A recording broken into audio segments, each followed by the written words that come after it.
We've all tried dropping a heavy hint, hoping someone would finally pick up on what we need, only to end up completely ignored and frustrated. We are going to solve that problem today, while completing your final assignment. Looking at the rubric for the Communication Classroom Visual Project on this slide, you'll see specific requirements. By the end of this video, you will have a complete draft ready. Step 1. Open a blank digital document right now, or grab a physical notepad. You need a place to write your layout step by step as we go. You are building a practical tool to upgrade how you handle conflict. Mastering this rubric means engineering a framework to get your point across without starting a fight. Let's tackle the first requirement. We have to define the problem. Write down that hint dropping fails because it unfairly expects other people to read your mind. When hinting doesn't work, people usually default to the exact opposite extreme, the aggressive you message. This slide explains exactly why that method breaks down. Looking at the text here, you messages immediately blame and attack the other person. This instantly triggers defensiveness and guarantees they stop listening to you. Create a section on your page titled The Problem.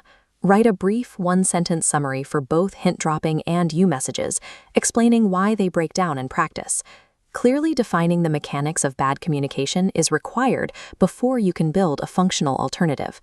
That brings us to the core solution. This slide shows the complete 4-part I-message formula. First, look at the top 2 lines. You start by accurately naming your own personal feeling, and then you objectively state the specific action that triggered it. Moving down to the second half, you state the exact effect that action had on you.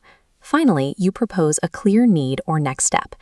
Make a new section on your document called Mechanics, and copy this 4-step list down now. Be careful to avoid disguised you messages.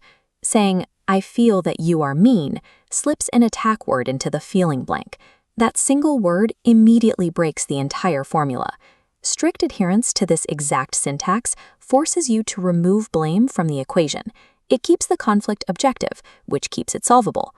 Next, your rubric requires a concrete, real-world example showing this formula in action. This slide shows a standard before scenario.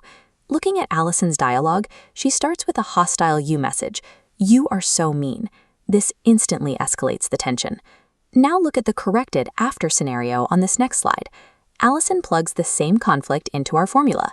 She isolates the feeling, the action, and the result. By organizing her thoughts this way, she neutralizes the tension completely. You need an original example for your poster.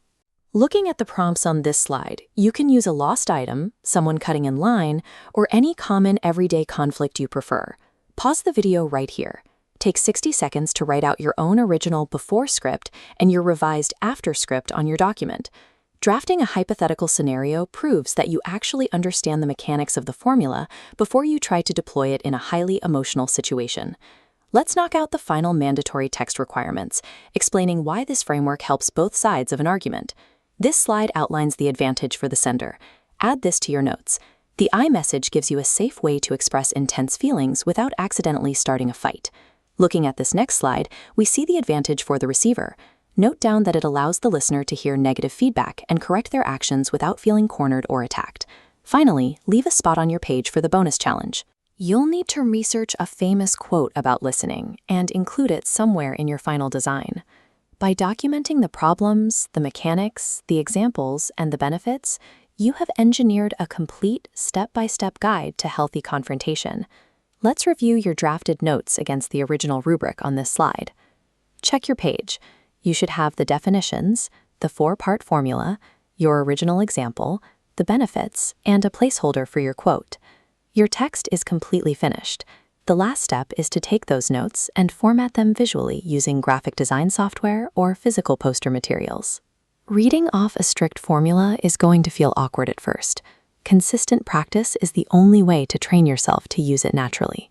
Format your visual, turn it in, and then go test your new framework on a real conflict today.